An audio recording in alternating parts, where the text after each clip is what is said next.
வணக்கம். உங்களுக்கு ஒண்ணு தெரியுமா? நம்ம அடக்கி வைக்கிற அல்லது வெளிப்படுத்தாத உணர்வுகள், இமோஷன்ஸ் எங்க போகுதுன்னு தெரியுமா? அது வேற எங்கேயும் போறதில்ல. நம்ம உடல்ல வெவ்வேறு பகுதிகள்ல வலியாக, இறுக்கமாக சிக்கிக்கொண்டு தவிக்குது. வாங்க பாப்போம்.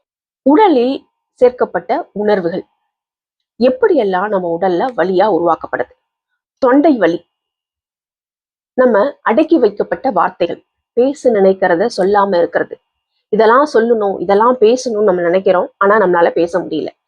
அதனால தொண்டை வலி வருது. உண்மையை சொல்லாமல் மறைத்திருப்பதனாலும் நமக்கு தொண்டை வலி வரும். அடுத்து கழுத்து வலி மற்றும் தோள்பட்டை வலி.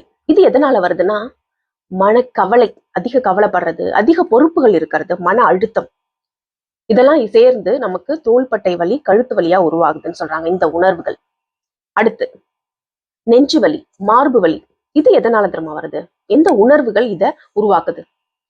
அதிகமான துக்கம், அதிக மன அழுத்தம், அதிக மன உளைச்சல், ஆழ்ந்த துக்கம்.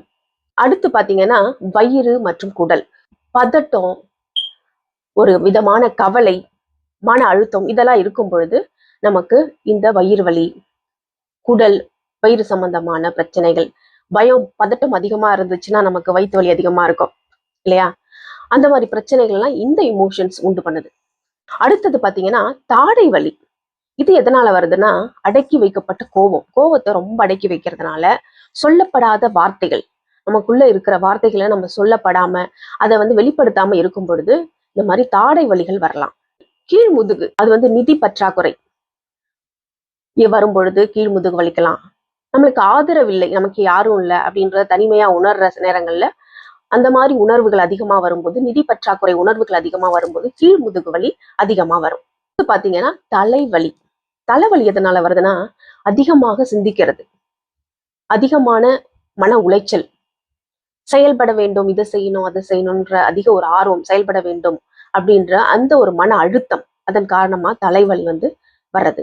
அடுத்து இடுப்பு வலி. இடுப்பு வலின்னு பாத்தீங்கன்னா கடந்த கால அதிர்ச்சிகள், கடந்த காலத்துல ஏதாவது அதிர்ச்சியான விஷயங்கள் நடந்திருக்கலாம், நம்ம உடல்லையோ நம்மை சுற்றியோ நடந்திருக்கலாம், செயல்படுத்தப்படாத பயம், இதெல்லாம் சேர்ந்து நமக்கு இடுப்பு வலியை உண்டு பண்ணலாம். சரி, உணர்வுகள் எப்படியெல்லாம் நம்ம உடம்புல சிக்கிக்கொண்டு நமக்கு வலியை உண்டு பண்ணுது அப்படின்னு பார்த்தோம். இதுல இருந்து நம்ம எப்படி வெளிப்படுறது?